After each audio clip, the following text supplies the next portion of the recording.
देंगे कि मोदी जी ने जो है वो बात की है, मीटिंग की है और उसमें खास तौर पे कहा जा रहा है फाइनेंस मिनिस्टर जो है उनसे भी बात की है G20 में। क्या कहेंगे सर आप, क्या बातचीत चल रही है? और उसमें दो चार कंट्रीज के नाम तो नहीं लिए उन्होंने, लेकिन कुछ ऐसी बात की है कि जिनके ऊपर लोन्स हैं या इस किस्म की बात, तो वो क्या है जी? देखिए, आरजू जी शो पे बुलाने के लिए धन्यवाद, थैंक यू वेरी मच। अभी ये जो G20 में एक बड़ा इंपॉर्टेंट इवेंट है और मोदी जी के भाषण में 3-4 इंपॉर्टेंट चीजें उनको एक एक करके लेंगे। तो आज जो एक पहला मिनिस्ट्रियल इवेंट है, इसमें जितने भी फाइनेंस मिनिस्टर्स हैं G20 कंट्रीज के और जो सेंट्रल बैंक्स के गवर्नर्स हैं इंक्लूडिंग RBI के गवर्नर साहब, ये सबको बुलाया गया था और मोदी जी का एड्रेस हुआ। तो इसमें देखिए G20 इज इकोनॉमिक फोरम, इसमें जो बात होती है वर्ल्ड की इकोनॉमी को कैसे चलाना, कैसे निकालना, क्या करना। और आप देखेंगे तो this was coinciding with the 1 year of Russian Ukraine war, उसके आसपास ही आई। और आज ओलाफ साहब जर्मनी के चांसलर यहाँ है, फिर ऑस्ट्रेलियन प्राइम मिनिस्टर आने वाले हैं। तो काफी सरगर्मियां दिल्ली में चल रही है अभी। तो मोदी जी ने जो एड्रेस किया है बड़ा जबरदस्त एड्रेस था और 2-4 बड़े बड़े पॉइंट उन्होंने कवर किए। सबसे पहले उन्होंने बोला, देखो भैया, दुनिया की आबादी 8 बिलियन क्रॉस कर चुकी है। सस्टेनेबिलिटी को लेके कहीं कोई बात नहीं हो रही कि इस आबादी को फिजिकली, मतलब एग्रीकल्चर वाइज, इसके वाइज कैसे सस्टेन करें। तो एक सस्टेनेबल वे ऑफ लाइफ, जो एक सस्टेनेबल वे ऑफ लाइफ है, उस पर एक विचार करना चाहिए, जिसमें फाइनेंस भी आएगा, जिसमें एग्रीकल्चर भी आएगा, जिसमें बैंकिंग भी आएगी, जिसमें काफी इदारे आएंगे जो आदमी को जरूरत है जिंदगी। 8 बिलियन कोई कम नंबर नहीं होता। और अगर आप एस्टिमेट्स को देखें, आने वाले 30 साल में हम सब 40 से 50% कम जगह में रह रहे होंगे जिस हिसाब से आबादी बढ़ रही है। एक ग्लोबल नंबर है। पहली बात तो इस पे बात हुई। दूसरी बात उन्होंने कहा कि देखो, कोविड जो है वो ये सेंचुरी में एक बार आती है ऐसा, और कोविड की मार इकोनॉमी को लग गई। उन्होंने रशियन यूक्रेन वॉर की बात नहीं की, पर रशियन यूक्रेन वॉर से और जो मार थी वो और लगी है, बिल्कुल वो जो कहते हैं ना, वो और घस गई। तो कोविड की मार नहीं खत्म हो रही थी, रशियन यूक्रेन वॉर का लफड़ा हो गया। और आपको मैं एक चीज बता दूं आरजू जी, ये जो यूनेस्को वगैरह है, जो हम चैरिटीज वगैरह की बात करते हैं, टोटल 7 बिलियन की चैरिटी करते हैं पूरी दुनिया में। अब पूरी दुनिया में आपके पास 200 से ज्यादा कंट्री है, 7 बिलियन है। ये हमें कहता बहुत चैरिटी होती जी, ये होती जी, वो होती जी। और आपको पता है रशियन यूक्रेनी वॉर में अभी अमेरिका और एलाइज ने $150 बिलियन लगा दिए। 150 बिलियन का हथियार और ये गोला बारूद दिया, $150 बिलियन। अगर इस $150 बिलियन को ह्यूमैनिटी के लिए लगा जाए तो ह्यूमैनिटी कहां से कहां पहुंचे। ये कुछ हार्ड फैक्ट्स है। दूसरा, मोदी जी ने कहा, बोला देखो भाई, बहुत सी कंट्रियां अभी ऐसी हैं जो डेट के कारण दबी हुई है। देखो, उन्होंने चाइना का नाम नहीं लिया, बट कहीं ना कहीं इशारा चाइना की तरफ। आप जानते हैं करीब दुनिया में 100 कंट्री है which are debt trapped by China, 50 to 100, some people say 70, some 80, some people even say 100। उनमें से 60 कंट्री ऐसी जिन्होंने कहा हम चाइना को तुम्हारा पैसा नहीं देते, जो करना कर ले। और अभी हमारे पास करीब 18 कंट्री है अफ्रीका की और elsewhere they have come to us for helping them to restructure their debt। अब पाकिस्तान तो यहूदियों से पैसे मांग रखा है, रॉथशाइल्ड से। तो पर आपके लिए, आप तो पैसे तो आप किसी से भी ले सकते हो, पर यहाँ पे these people are coming to us कि भाई आप हमें डेट रिस्ट्रक्चर करो। तो मोदी जी ने दूसरी बात बोली, यहाँ सारे फाइनेंस मिनिस्टर बैठे, यहाँ सारे सेंट्रल बैंक के गवर्नर बैठे, एक बहुत इंपॉर्टेंट रोल आपके लिए ये बनता है कि इनको कैसे इससे निकाला जाए, क्योंकि उनकी नजर आप पे, उनकी उम्मीदें आप पे। अगर आप उनको निकालेंगे वो निकलेंगे, नहीं निकालेंगे आप नहीं निकलेंगे। आपको अपने से बियॉन्ड सोचना है, अपने से आगे सोचना है। देखिए आरजू जी, ये आज आर्ग्यूमेंट का विषय नहीं है। India is the default leader of global south. Global south में 90% दुनिया की कंट्रियां आती है, और आप जानती है केवल 10% कंट्रियां भी ऐसी दुनिया में नहीं जिनका जीडीपी $10,000 से ऊपर है। बाकी सारा आप मान लीजिए global south, developing, developed, under developed सब। अब उनके लिए कौन बात करे? अब हमारी प्रेसिडेंसी है, वासुदेव कुटुंबकम की बात करें, सर्वे संतु निरामया की बात करें, तमसो मा ज्योतिर्गमयम की बात कर रहे हैं, तो हमारा फर्ज बनता है, जिम्मेदारी बनती है, हम इन कंट्रियों की भी बात करें। भाई इन्हें डेट में फंसा रखा, डेट में डुबा रखा, अनसस्टेनेबल डेट है इनके पास। ये नहीं कि देना नहीं चाहते, दे ही नहीं पाएंगे। सच्चाई ये है, दे ही नहीं पाएंगे।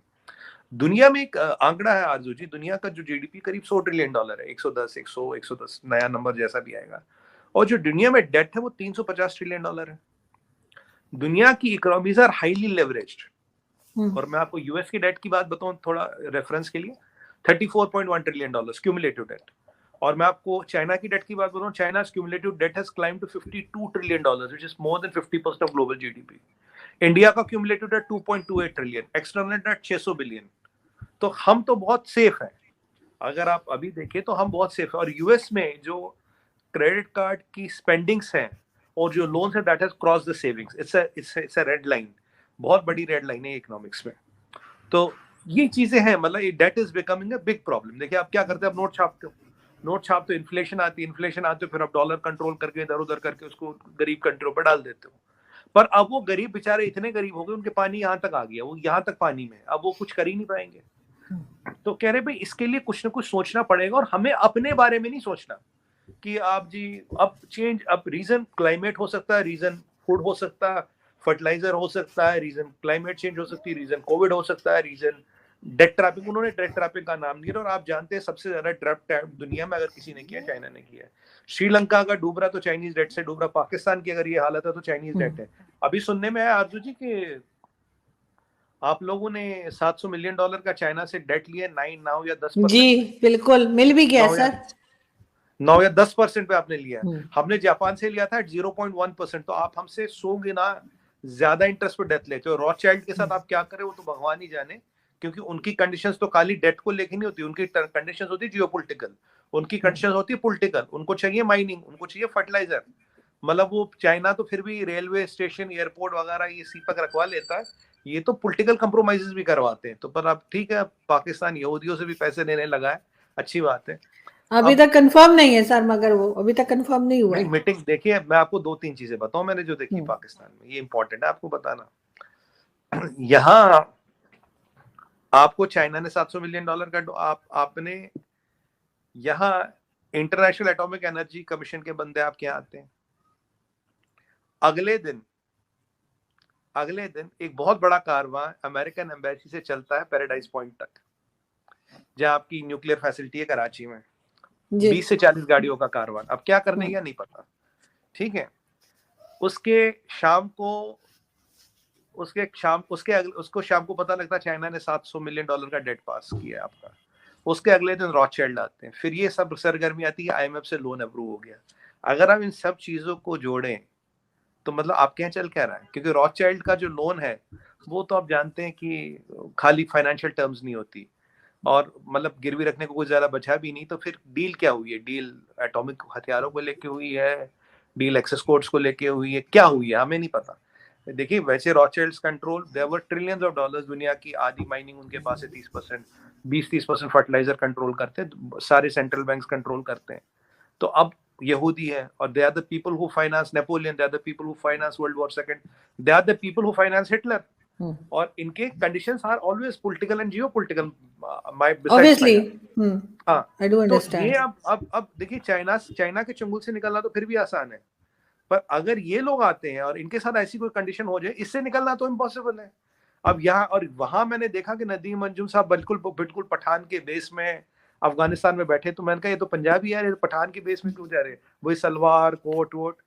और ये भी खबर सर वो तो है ना सर, जैसा देश वैसा भेष, वो तो ये आप ही का। हाँ, ये बिल्कुल देखिए, हम तो हर जगह कुर्ता पहन के जाते हैं, हम तो खादी के कपड़े ही पहनते हैं, हमें फर्क नहीं पड़ता। और बाय द वे, ये जब राहुल गांधी जी ये लंदन इंग्लैंड में होंगे, कैम्ब्रिज ऑक्सफोर्ड जा रहे हैं वो कहीं लेक्चर देखने, तो वहां ये भी सुना जॉर्ज सोरोस की बीवी भी आ रही है, और उसी दौरान नदीम अंजुम भी वहां इंग्लैंड में। तो मतलब पता नहीं, ऐसा सुनने में आया, क्या है क्या नहीं है। तो मेरे कहने का मतलब है आरजू जी, बहुत नहीं, आप खुल के कहिए सर, क्या कहना चाह रहे हैं? नहीं, मैं तो ये तो कोइंसिडेंस भी हो सकता, नहीं भी हो सकता। तो बहुत जियोपॉलिटिकल, मतलब मैं तो आपको बता रहा हूँ इंसिडेंट्स क्या हो रहे हैं, इंसिडेंट बहुत जियोपॉलिटिकल इंसिडेंट्स हो रहे हैं एक साथ। ये अमेरिकन कॉन्वॉय, ये पैराडाइज पॉइंट पे जाना, आपकी न्यूक्लियर फैसिलिटीज को विजिट करना, रॉथशाइल्ड का ना लोन अप्रूवल होना, IMF का बोलना, शहबाज शरीफ साहब उनसे मिल रहे हैं, नदीम अंजुम साहब वहां जा रहे हैं, भाई हमसे लड़ो मत। तो मतलब चीजें बहुत हो रही है, पाकिस्तान में बहुत डेवलपमेंट्स हो रही है। जय हिंद दोस्तों, प्रधानमंत्री नरेंद्र मोदी ने G20 देशों से दुनिया के सबसे कमजोर नागरिकों पर ध्यान केंद्रित करने का आह्वान करते हुए कुछ विकासशील देशों के सामने उच्च ऋण स्तर के खतरे को भी रेखांकित किया है। जी हाँ, आपने वीडियो देखी, आपको समझ आ गया होगा कि प्रधानमंत्री नरेंद्र मोदी ने क्या क्या बातें की। और भी कुछ बातें हम आपको बताएंगे। दोस्तों, PM मोदी ने कहा है कि ऐसे वैश्विक चुनौतियों का सामना करने के लिए बहुपक्षीय विकास बैंक बैंकों को मजबूत करने के लिए सामूहिक रूप से काम करने की हमें जरूरत है। प्रधानमंत्री ने कहा है कि G20 की अध्यक्षता के दौरान हमने एक ऐसा फिनटेक प्लेटफॉर्म तैयार किया है जिसकी मदद से G20 सदस्य देशों के मेहमान भारत के डिजिटल पेमेंट प्लेटफॉर्म UPI का इस्तेमाल करेंगे। G20 देशों के वित्त मंत्रियों और केंद्रीय बैंकों के गवर्नरों की 2 दिवसीय बैठक की शुरुआत में एक वीडियो संदेश में पीएम मोदी ने कहा है कि अंतर्राष्ट्रीय वित्तीय संस्थान की तेजी से सुधार लाने में अक्षमता के कारण उनके प्रति विश्वास कम हुआ है। उन्होंने दुनिया के विभिन्न हिस्सों में बढ़ते भू राजनीतिक तनाव का जिक्र किया। वैश्विक अर्थव्यवस्था पर भी जारी कोरोना महामारी के बाद के प्रभाव और व्यापक भू राजनीतिक तनावों के असर का उल्लेख करते हुए उन्होंने कहा कि इन घटनाक्रमों ने कई देशों की वित्तीय व्यवहार्यता को खतरे में डाल दिया है। अब हम सभी को मिलकर इससे उभरने की जरूरत है। तो दोस्तों, आप क्या कहोगे? कमेंट सेक्शन में जरूर बताइएगा और मेरे साथ देखते रहिएगा वर्ल्ड वेब न्यूज।